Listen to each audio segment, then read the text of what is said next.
Hello, this is Bob Church. I've received a couple emails regarding questions on the governor's proposals and on school budgets. So I figured I'd offer my personal opinion. Obviously, we all want the best for our kids.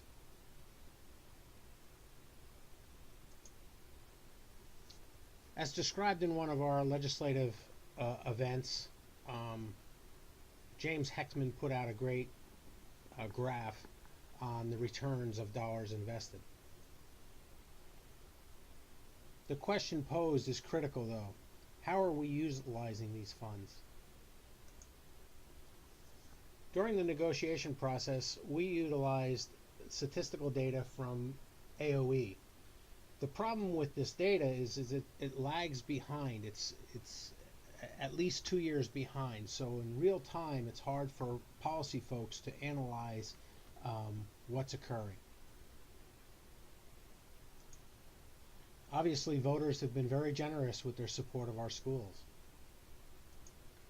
When we look at the percent of revenue that's being allocated to teacher salaries, and health insurance in Burlington, we're actually spending less as a percentage of revenue. It's important to note that this data does not include breakage. We don't have that data available. Breakage is essentially when a senior teacher resigns or retires and they're replaced with a lower cost entry-level teacher. Some districts are very transparent with that information and they post it as part of their annual report. Unfortunately, in Burlington, that's not the case.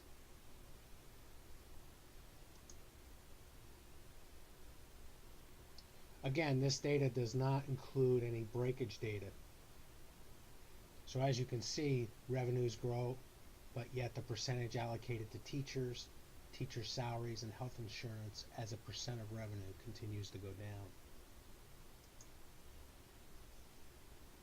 The finance director limited our use of total revenue, and during the fact-finding process indicated that 86% of the budget more represents the general fund. So subsequently we reran the numbers to show the impact on the general fund, and as you can see, it continues to it's really no different. We are continuing to have increased revenues and less being spent on teachers, teacher salary, and health insurance. And again, this does not include breakage data. The governor recently came out with a staffing proposal and for folks to be looking at staff. As you know, we included some of this information in our negotiations. What is driving the bureaucracy of educational spending?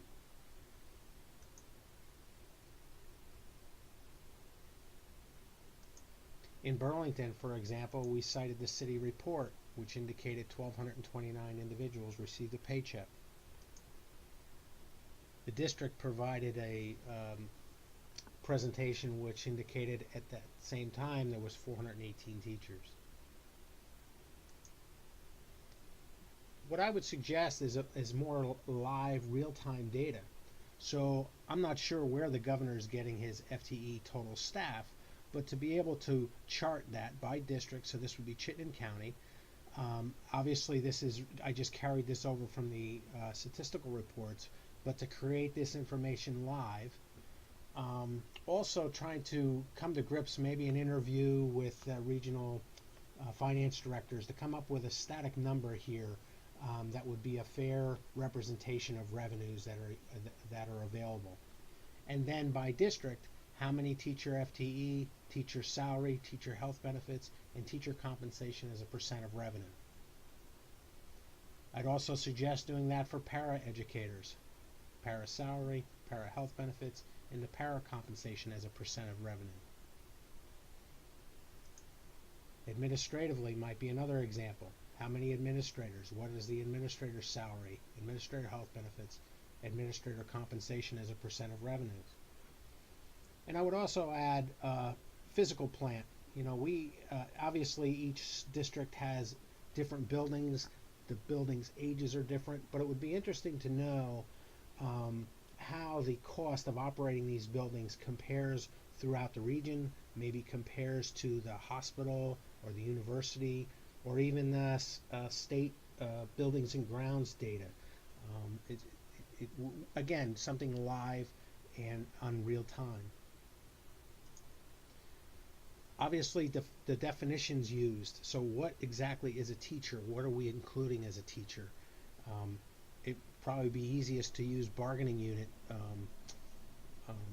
language for that. So, here's what we included as teachers in our bargaining. Hope that helps.